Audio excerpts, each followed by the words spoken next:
اعوذ باللہ من الشیطان الرجیم بسم اللہ الرحمن الرحیم الحمد للہ رب العالمین وبہ نستعین وہو خیر ناصر ومعین اما بعد قال اللہ تعالی فی کتابہ المجید مرج البحرین یلتقیان۔ معزز سامعین و ناظرین السلام علیکم ورحمۃ اللہ وبرکاتہ۔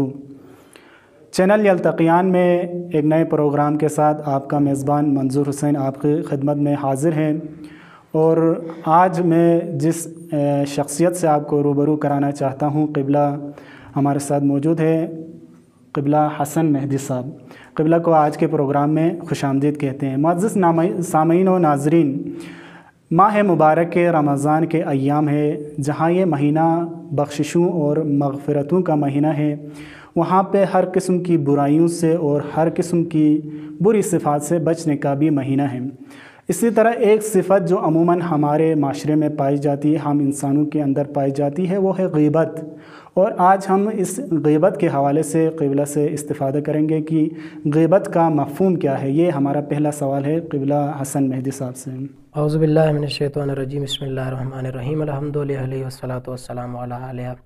قبلہ جیسا کہ غیبت کا جہاں تک مفہوم کا سوال ہے، تو غیبت بقول حضرت محمد مصطفیٰ صلی اللہ علیہ وآلہ وسلم فرماتے ہیں کہ غیبت یعنی ایک انسان کا دوسرے مسلمان کی غیر موجودگی میں کوئی ایسی چیز بیان کرنا، کوئی ایسی بات بیان کرنا کہ جو اس کے لیے ناگوار گزرے، یعنی اگر وہ موجود ہوتا تو اس چیز کو سن کر جو ہے وہ یعنی اس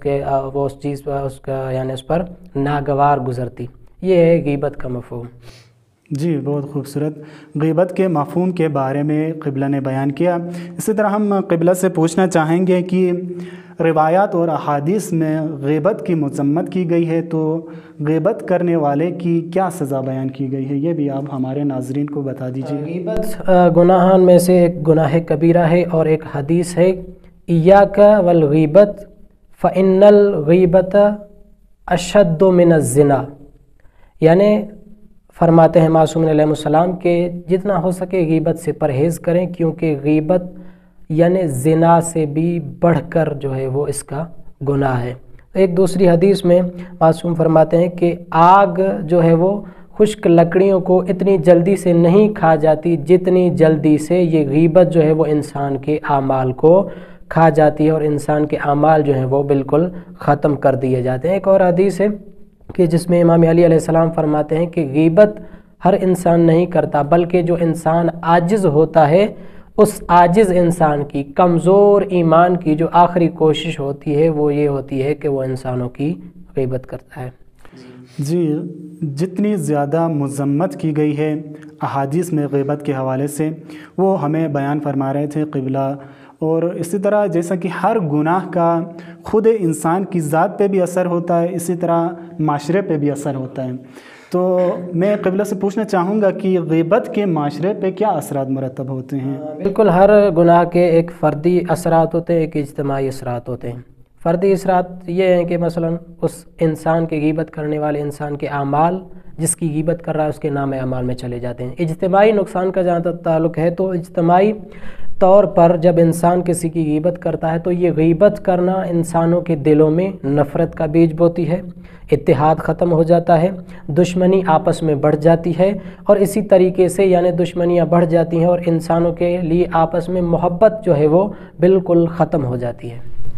جی، بہت ہی عمدہ، بہت ہی خوبصورت جواب ہمیں بیان فرما رہے تھے۔ اور اسی طرح میں آخری سوال قبلہ سے پوچھنا چاہوں گا کہ غیبت جہاں تک آپ نے بیان کیا کہ غیبت ایک بری صفات اور بری عادات میں سے ہیں، تو ہر چیز کا ایک راہ حل ہوتا ہے۔ آیا کوئی راہ حل یا کوئی ایسی چیز ہے جس کے ذریعے غیبت سے بچا جا سکے؟ بالکل، اس کے دو حل ہیں، ایک ہے علمی حل، ایک ہے عملی حل۔